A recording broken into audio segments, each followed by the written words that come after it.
I'm so bored. Me too. Hey, want to look through the basement to see if we can find some cool stuff? Yeah, let's go. Let's go.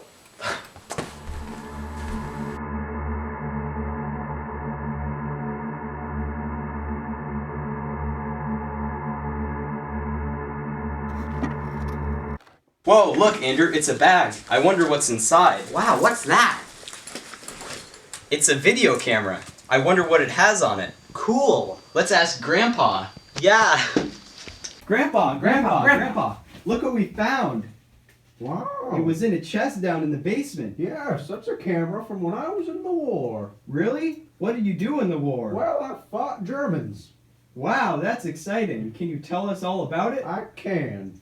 Now, the battle occurred near the river of Somme in France. It was a joint British and French attack on the Germans with the intent to starve them of all their supplies. Now, the typical day in life when we were in the trenches, the training, if you will, a typical soldier would start the day with reveille around 5:30. After that, they would tidy and clean up their quarters and parade around for a half an hour, going through basic drills and fitness.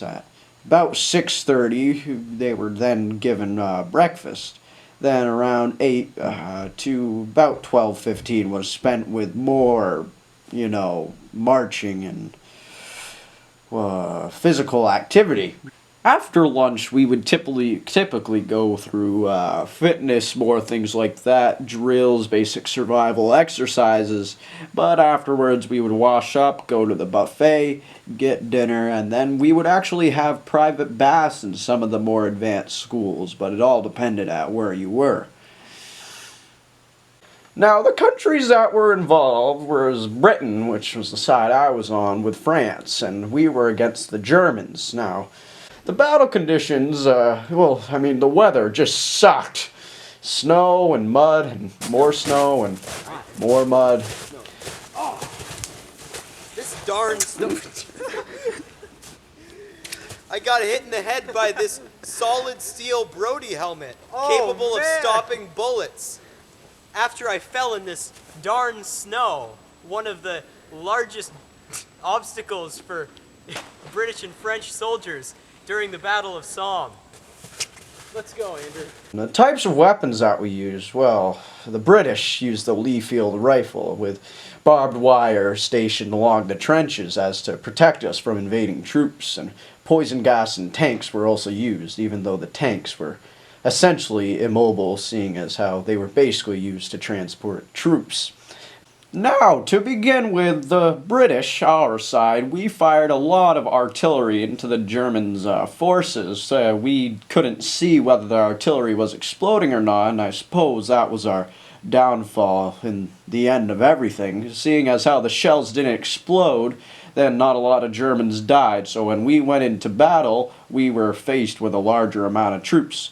And seeing as how the Germans had much more advanced machine guns than we did, we were just mowed down by the hundreds. We were then forced to retreat. Now, artillery was a very imminent threat. Many times, like we went over earlier, the artillery shells wouldn't explode, which could be tricky whether you were banking on that. But the artillery, basically, there was light artillery, heavy artillery, and medium artillery. Most all of them were a threat to tanks, but usually just the heavy artillery. Now, we were all required to have gas masks. First, the British hypomasks were not very good. It was easily broken through with a bullet. Now, the British smallbox respirator later replaced it, which was much more effective in keeping the poison gas out, seeing as how it was first introduced in the war.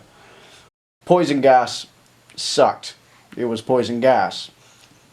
Now, oftentimes the dead, after they were exposed to the gas or shot or infection, disease, whatever it was, would just be left in between trenches or even in the trenches because there was really nowhere else for them to go. The whole battlefield was basically just a walking gravesite. Now, the wounds that many of us had inflicted upon us, whether it was from a bullet or terrible causes, it was agreed in the trenches it was worse to be wounded than to be killed. A gunshot shell would become infected, and the poor soldier would then die slowly and in a most painful death. More soldiers died of infected wounds and sickness than of actual enemies killing them. Infection is not something to kid around with. Oftentimes, the soldiers had to use the bathroom wherever they were and wherever they could get a chance. As you can see, this one British soldier is relieving himself into the trench. The trenches really sucked. Well, you were basically in a hole in the ground while under heavy fire from enemy troops, just shooting at each other, waiting to be starved out by the other opponent or the other troops. The conditions were awful, whether it was sickness, injury, food shortages, drink shortages, seeing as how dehydration was a very real threat.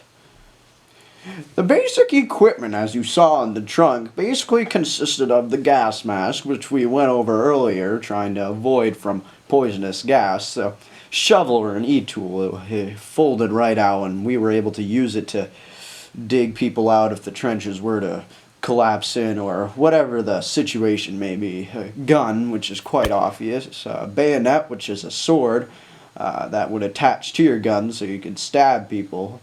Grenade, a single grenade, which I thought was quite interesting, but seeing as how they exploded, can't really lose in that situation. Water and rations were frequently carried just in case of emergencies in the regular soldier's day pack.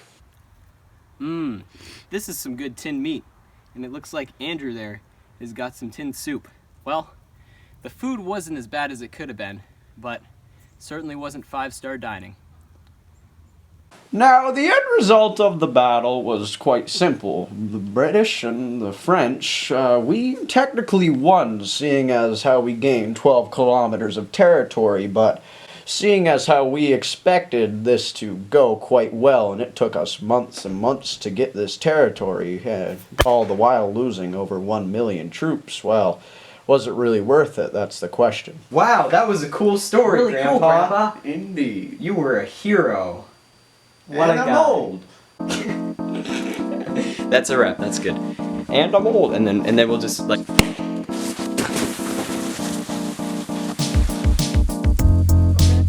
was awful.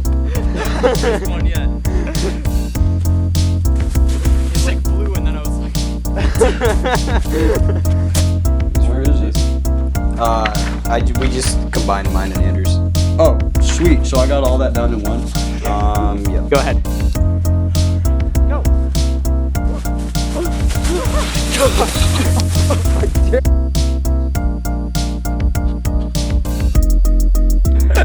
Look at him run. It's like the pack mule of the war.